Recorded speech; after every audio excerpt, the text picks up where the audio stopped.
won't put it in. You can put it in. I'm not ashamed. They're cold and delicious and sweet. Like, what is there to be ashamed of? Hold it up again. Girl dinner. Oh, and you know what's crazy? What? I have my applesauce snack. And my Christmas mug of red wine. What could be better than that? Literally nothing. Bone apple to teeth.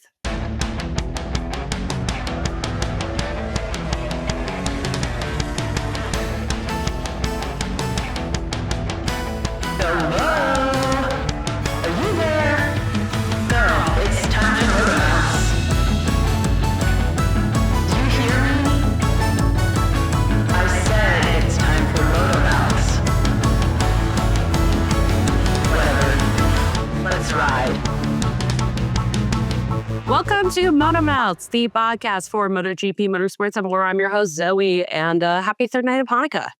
Happy third night of Hanukkah. I definitely thought it started before that, but we're here. You thought we were later in Hanukkah. Yeah, I don't know why. We're also in the 12 days of Christmas, even though that's less of a religious following and more of a song. And also the third week of Advent. That too. I have not celebrated Advent since I was 12. Anyways, we can't really dig into all that. We have a lot of other stuff to talk about, Zoe. So do we want to start by talking about Jorge Martin for like a couple of minutes at the top of the pod? Yeah, I have a lot of thoughts. So per usual, MotoGP, Dorna, if you will. Liberty even? Maybe. Decided to release a little 30-minute documentary about Jorge Martin's 2025 season. Very bad, no good, awful, if you could call it painful that. 2025. If you could call it a season, which I don't think anyone could. I think you can call it a season less in the sporting meaning and more like of a season of life. A season of life, exactly. Exactly. Get through. And you know what? I can't argue that one. Nope. So there's a lot to unpack here vis-a-vis Jorge Martin. What was it called? A journey through hell and back? A journey to the center of the earth? No, it's called From Heaven to Hell. Speaking of religion, I guess. There's a lot to unpack here. Logistically, I think this is really fun and interesting because MotoGP does this thing every year where they release their kind of response to Drive to Survive, which is called There Can Only Be One, which is like, I think in the grand scheme of like names for a sports season docuseries, very run of the mill. Like, it's not good. I don't think it's awful. I just think it's boring. Yeah. But it's called There Can Only Be One, and there's typically, I think it's like 4 to 5 episodes, and they're about 35 to 45 minutes long, and it's like very quick coverage of the season. I kind of am hopeful that maybe this is a sign that they're going to start kind of periodically releasing some of these things, because that whole docu thing for Jorge Martin felt exactly like a There Can Only Be One episode. So my read is that he's not really going to be involved in There Can Only Be One whatsoever, and they're using all of that footage just for this little mini-mentary. Yeah, which like I think is cool. I think it's fine. We don't really have to focus on him and There Can Only Be One. It just muddies the waters. And if they have any other opportunities to just like give us basically free episodes over the course of the next couple of months of the off season, I think that's a great idea. Yeah, I'll eat them up. Yeah, keep the content coming. The documentary starts, I think, in the funniest fucking place possible, which is them saying Jorge Martin entered the season with a chip on his shoulder because he wanted to go to Ducati, and instead they went with Marc Marquez, and he wanted to prove to Ducati that they made the wrong choice. Yeah. That is so fucking funny. Talk about being struck down by the hand of God. No, truly. Like, man makes plans and God laughs. That's the whole thing. I think with Jorge Martin, you can only say so much about him before you're just like, man, that's a fucking sad story, dude. So here are the things that I really liked about his 30-minute documentary. One, I think his partner, Maria, is like the sweetest girl in the world. Love her to death. Deserves everything she ever wants. Would do everything for her. And is like genuinely doing a lot of like the emotional heavy lifting, I think. She is the beating heart at the center of the footage. You can tell clearly like they love each other very, very much. And she's a very genuine person. Right. And it's funny because a lot of like paddock people talk about how much they like her. Like she is very well liked within like that ecosystem. And so gorgeous, it must be said. So beautiful. Like so beautiful. So beautiful. So yeah, Jorge came into 2025 being like, one, I'm the first rider in a long fucking ass time to win the title, not on a manufacturer's factory team. So fuck you guys. Two, I also did it after being told the factory team wouldn't hire me. And three, fuck you guys again. So like fully coming in with a chip on his shoulder, fully fit, factory team is supposed to be kind of like developing this bike, developing this team, and has a solid theoretically partner in Marco Bezzecchi. He then obviously like fucks it and it just gets worse and worse and worse. I thought it was crazy because he has that like initial first horrible crash during, I think, testing. And then the second layer of it is that he crashed during like practice stuff, like at home. Recovery, like just practicing. And it was like a week before the race he was supposed to come back like for. He was almost ready to go. And the craziest thing, and Massimo Rivola is in this entire little mini-sode, and he is both heartwarming and incredibly frightening. Yes. He's crazy. I want to know this man. He, to me, is so fascinating. So there's this whole thing where Jorge is telling the camera, like, yeah, I was training and I was pushing really hard and having a lot of fun. And I kept texting Massimo all these, like, my times and like these Massimo photos. Was fully like, you don't need to be doing this. Like, he said that in the documentary. He was like, stop. Like, I already hired you. Like, I'm not going to fire you. And then there's a 2-hour empty space. And then Jorge calls Massimo and has to be like, hey, I crashed. Massimo goes, don't tell me you crashed. And he goes, I did. I do. Something else kind of unrelated is there's so much Pecco in this. There was so much Pecco in it. And Pecco was like for no giggling, reason, kicking his feet, having a fun time. Like it was just like, what goes on? What goes on? I think at some point he was just like befuddled the whole time. But I mean, that's classic Pecco. He loves to like make a little joke and pretend that he's confused. Like that's very him. I always forget that they were teammates as kids because it's like, no, they know each other. I didn't know that. Yeah. We got an Aleix Espargaro. Espargaro? No. Go for it. Aleix Espargaro. Okay. Sure. Let's not forget that I started the year at Aperilla. That's true. That is true. That wasn't just a bit. I can say Razgatlioglu. So we've grown. We've grown as people and humans. But yeah, Pecco and Jorge were teammates in Moto3 and they raced for Aspar. Oh, babies. I know, little kids. So they've known each other. I mean, the whole paddock knows each other. Right. But I thought it was really cute that Pecco was just like around this whole episode. It was fun. What's so interesting to me is that one thing that they left out that I was really surprised they left out was that they didn't talk about the whole separate practice time drama that got the rules changed. Okay, I thought that was interesting too, but ultimately it didn't really mean anything. So no. I think they just kind of were like, whatever. Yeah. So then my second favorite part of this documentary is that, okay, so Jorge is all not ready back to go. And yet he's like, let's go to Qatar. I thought that was very interesting. Like he very much was not ready to come back. And I think he just wanted to get back on the bike. And the thing is, too, is what I didn't realize, and I thought was so fucking funny, is he kept cursing himself all weekend. Mm-hmm. He would be like, yeah, I don't think I'm going to make it through the end of the weekend. Yeah, the pain's too bad. I might not make it through the end of the weekend. And then after the sprint, he says, haha, I'm dead. Buddy. No, I know. The universe was listening. Once again, move in silence. Well, and the Qatar crash was so fucking bad. And it's crazy because it's so like horrific. One, I really truly think that MotoGP needs to stop sensationalizing the footage of crashes because it's very different than an F1 because that's a car that gets most of the damage. And then in MotoGP, it's like that's a body cartwheeling. I understand there's an aspect of it that is like the draw. But in some cases, and especially like this, which is like total control over the creative project, like we don't need to be focusing and like watching him crash in Qatar 6 times. The crazy thing is about the Qatar crash is that it doesn't actually look as bad as it is. No, that's what's so surprising to me. It seemed just like a really aggressive, like low side. Right. But what actually happened is I think Digia hit the back of his back. I didn't know that. Yeah. No, I know. And that's less clear in the footage until they start talking about it. And that was essentially like the beginning of the worst part of it, which I was really glad I was watching this. And I was like, I'm really glad they're actually going into this period of time because one, like Jorge's come back from really insane injuries before. Like he essentially had to relearn how to walk a couple years ago. So he's not unfamiliar with what it takes to do that. But this was a really dark period of time for him. And he said it publicly multiple times. So like he didn't really think he was going to make it.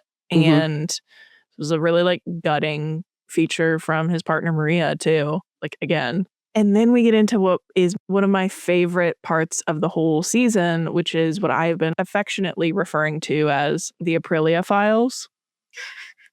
Because I'm just obsessed by like this sequence of events there. I'm also obsessed by how they portrayed it in the film, which was to just like have a voiceover over not anything, but Jorge's title credit sequence over and over again. And he's grayed out, but the background is colorful. It was really crazy. What a choice. And what like the voiceover is like edited to be really echoey. Yes. It's so funny. With the Aprilia files, this is also another moment where scary motherfucker Massimo Rivola shows up. And he's like, we're not letting him go. Well, he said that to Jorge. Yep. That's we're not crazy. Letting you go. He said, are you joking? I'd be like, uh-huh. Yeah, I am actually. April Fools. We're not letting you go. Crazy.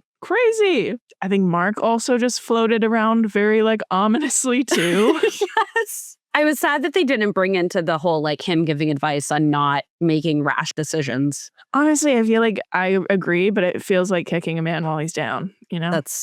It was like your hindsight's a little too 2020, you know? Right. And then I think my favorite just like little like beat I think for the whole thing is before he goes into the press conference at Brno, he and Maria are like talking. She gives him a kiss and then she smacks his ass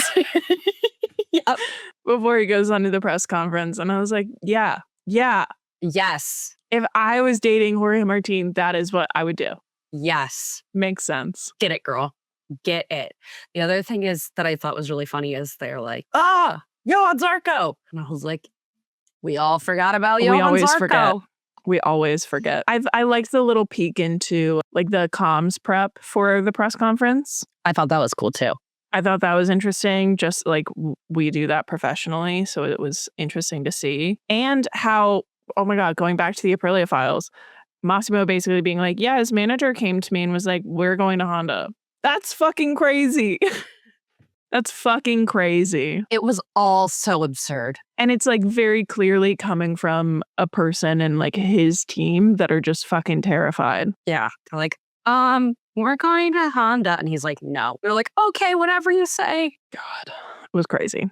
Ultimately, like, it's not like I learned anything crazy new, but I had liked it. It was a nice 30 minutes to spend watching some MotoGP. I did like, there were clips of them actually racing and I was like, oh, fuck, I miss it.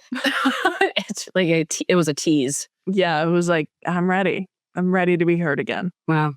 Also something Jorge Martinez said. Do you think the bicycle he was riding in the beginning was the one that got stolen? Yes. Wow. Icon sighting. We were texting about this before you were like, hey, save this for the episode. And I love that you got to discover Alicia Spagaro as a like official Lidl bicyclist. I know. I was like, whoa, great. Good for him. Sponsored. Getting that bag. Get your bag, King. Get your bag. Okay, that was crazy. Wow. Do you want to talk about some of your top moments of 2025? Yes, I have a long list. I do too. I have a list. This is great. Okay. Mine's all mixed together. Oh, you want to go mixed? You want to go tit for tat? Yeah. You do one, I do one? Yeah. Okay, great. You go first.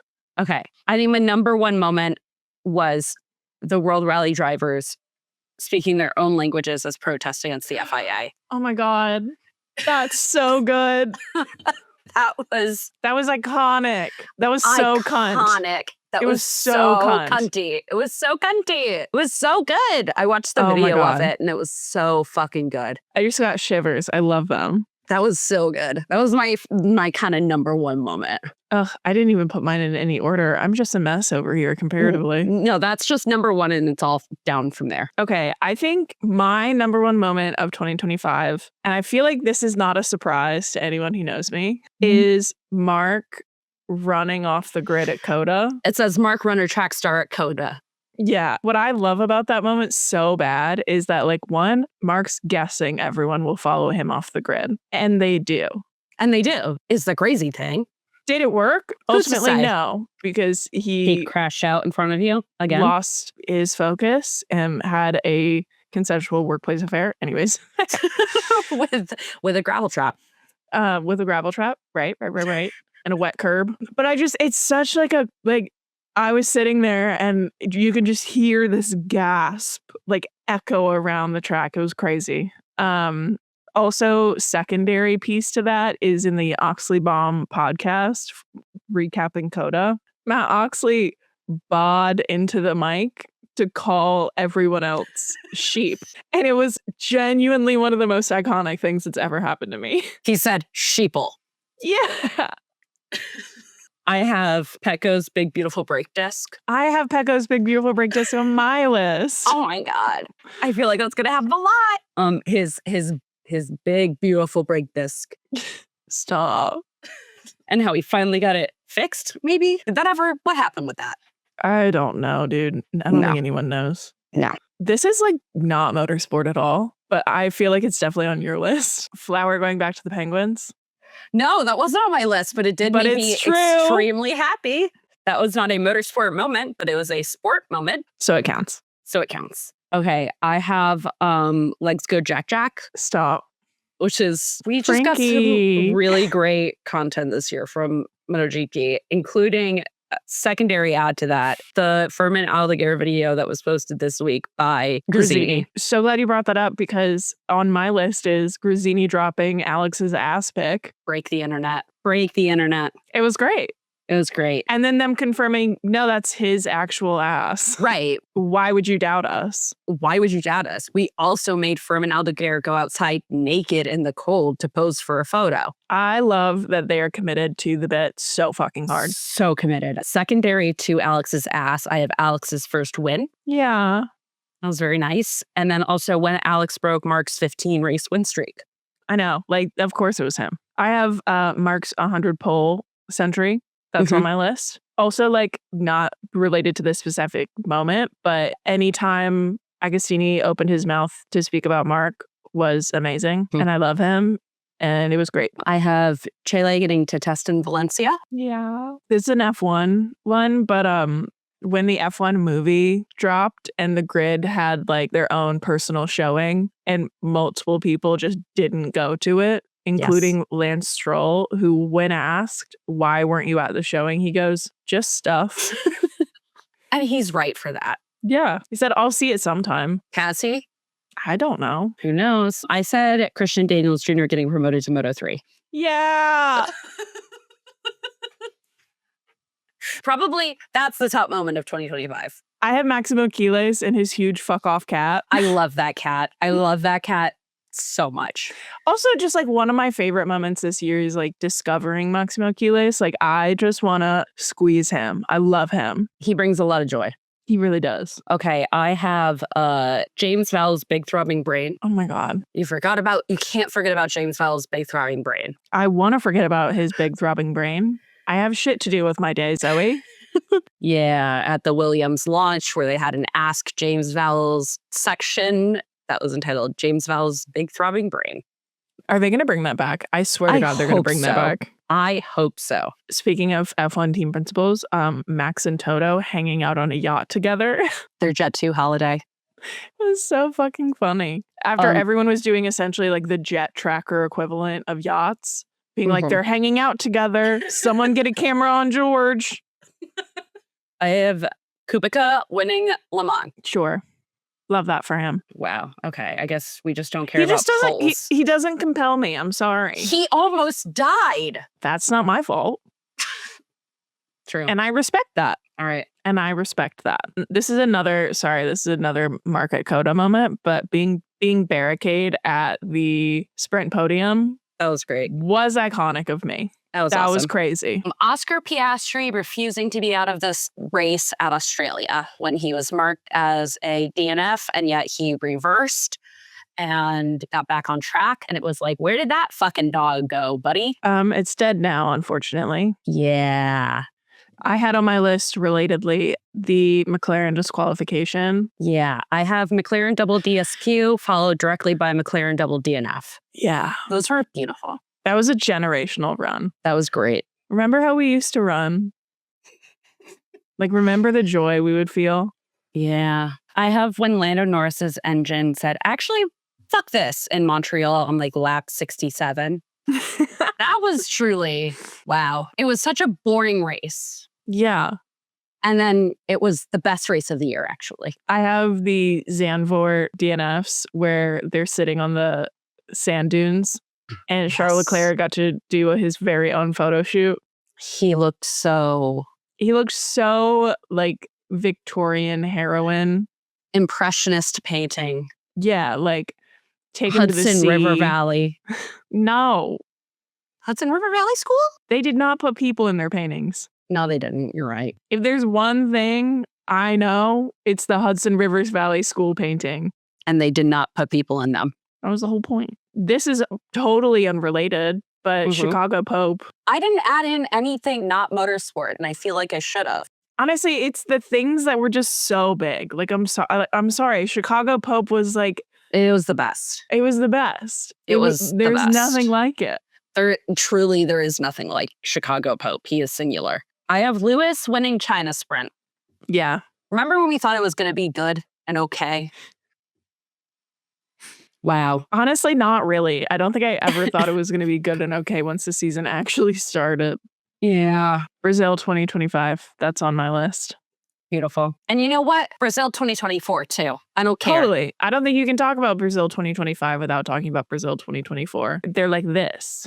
Exactly. Mine is now a series of Isaac Hadjars. Isaac Hadjar scoring his first points at Suzuka and then saying he wanted to wait and do it at his favorite track. Then I have Isaac Hadjar's first podium. And I have Isaac Hadjar getting promoted.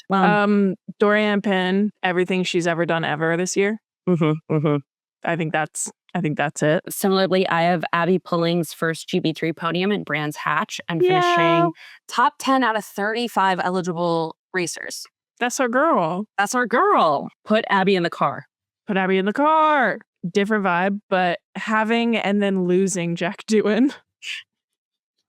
Yeah. It's That's rough. But listen. I would rather have love and loss than I'm going to kill myself. I'm going to kill myself. It's fine. We're fine. Everything's fine. Hold on. I would rather have loved and lost than to never have loved at all. I'm going to kill myself. We're back. But Jack's not. No, Jack isn't. And he very much isn't. No. A moment that we didn't get to talk about, but I think is one of my favorite F1 moments of the season, was Franco Colapinto refusing to swap 17th and 18th. Like, sure, man.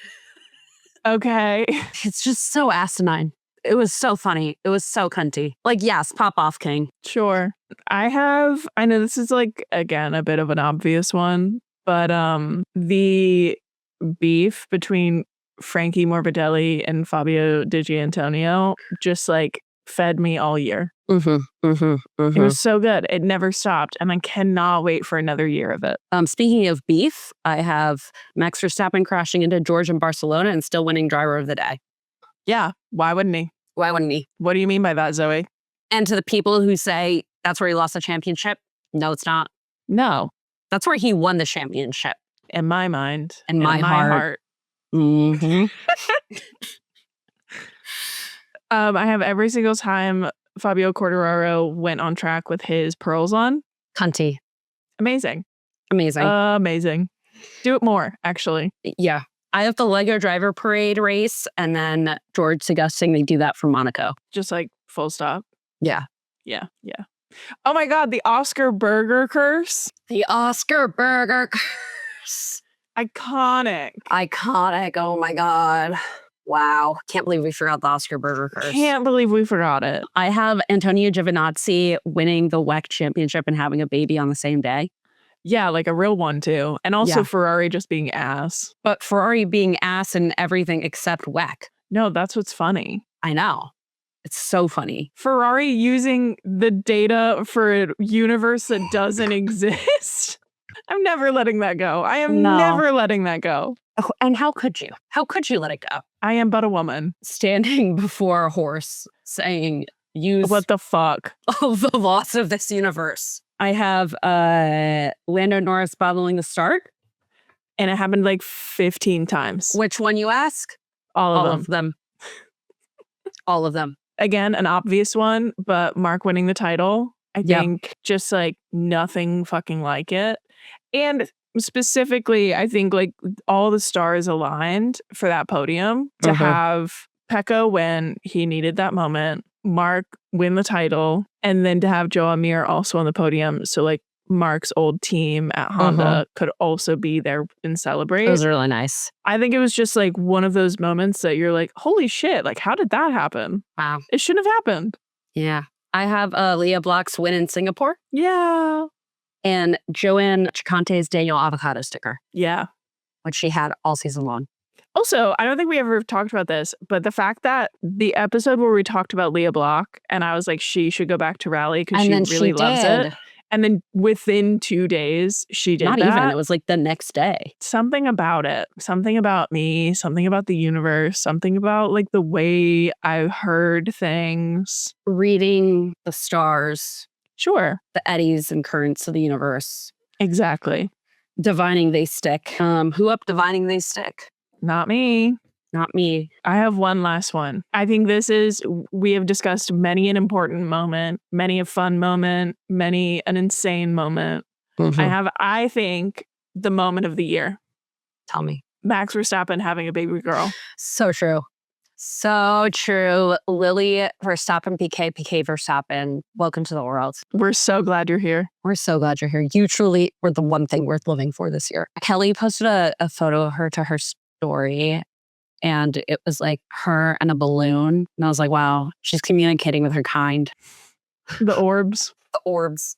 The round things. The round things. What a year, man. No other good. Oh, Taylor Swift getting engaged. Yeah, but that's not even sporting. That's true. She got engaged to Chicago a football player. Yeah, why? It's also motorsport related because she dated Fernando Alonso. And her fiance is a part owner of Alpine. God, I fucking forget about that shit. Everyone does. Everyone does. Oh my God, wait. Christian Horner getting fired and Helmut Marko. Yeah, that was great. What a season, man. What a 1-2 punch in a good way. Can't wait to do it again. Helmut Marko said if Christian Horner had been fired sooner, Max would have won the championship. And it was like, yeah, buddy. Sure. You can tell yourself that. Anyways, wow. What a year. What a year. Rest in piss. It is almost the end of December. I'm looking forward to laying face down on my dad's couch and not working for at least 2 weeks. I hope everyone else has at least some time off and can celebrate however they want. Yeah, this is our last podcast for the year. I just want to say this has been like a really fun year. And also, personally, like shit happens that we don't talk about here. And it's just been like a really fun outlet to be here and do this and even engage like with people who follow us and listen to us. I recognize your names in comments. So makes like, me so happy. We see you and we really appreciate it. And wishing you guys all the best as we head into 2026. And who the fuck knows what's going to happen? Yeah, truly. I'm not up to it yet. I'm not even up to 2025 yet. Let's be so for real. I don't know. I think I'm ready to get to the next one. So for the grid as ... we are switching things up and we are going to assign a handful of riders and drivers from across the great wide world of motorsport New Year's resolutions that we'd like to see them accomplish in 2026. Would you like to go first? Yes. First one, and I think this applies to a few, but this is like largely a Frankie problem. I think Frankie's New Year's resolution is going to be to get less concussions. He's got a problem with those. Yeah. I think this one I actually kind of feel like is maybe a joke, is maybe real. I think Mark's New Year's resolution is going to be proposing. That's my guess. I'm sensing a 10 title and a little ring moment. like Travis Kelce thought he was going to do. Who knows? And then obviously his resolution is to win the 10th title. Duh. We've been new. I think Alex's resolution is to finally move into the house he's reportedly been building for the last 2 years down the street from Mark's house. We'll see if that happens. And Pedro Acosta's resolution is going to be winning a race. Do I think it would be hilarious if he doesn't win a race this year either? Yeah. In the same vein, Jorge Lorenzo's resolution is to have Maverick Vinales win a race. Totally. And I don't think it's going to happen. Listen, it might. Maybe. Maverick, like, weirdly, there's typically a couple races a season where it's like, he might do it. Could happen. I have another one. My personal New Year's resolution for McLaren is for them to take each other out To dinner. in a race. Both. Both. Well, actually, I think Mark Webber's New Year's resolution is to find a good team for Oscar to move to. Yeah. Does that team exist? Who's to say? Who's to say? Fernando Alonso's resolution? Get that crib built, buddy. Well, I think he's retiring next year too, probably. Who knows? Not me. Max Verstappen. And then for Kimi Antonelli, I don't know, learn how to tie a tie. He's a child. What can you say? Oh. Turn 20. Age. That's his goal. Listen to Landslide by the Chicks. And like kind of understand it. Yeah. Start to really understand it. Mm-hmm. Also, Fernando, that's my resolution to every single person in the world. Listen to Landslide by the Chicks. That is the New Year's Eve song. Okay, well, that brings us to the end of the podcast. Come hang out with us on Instagram, TikTok, YouTube, Threads. We will be not recording another podcast for the year, but we'll still be doing content. We'll be there. We'll be there. So come hang out with us, and then make sure to like, share, rate, review, subscribe to, engage with, and any and all forms of engagement on the pod to help us grow. We really appreciate it. And see you next year. Oh my God. See you next year. Okay, bye. Okay, bye.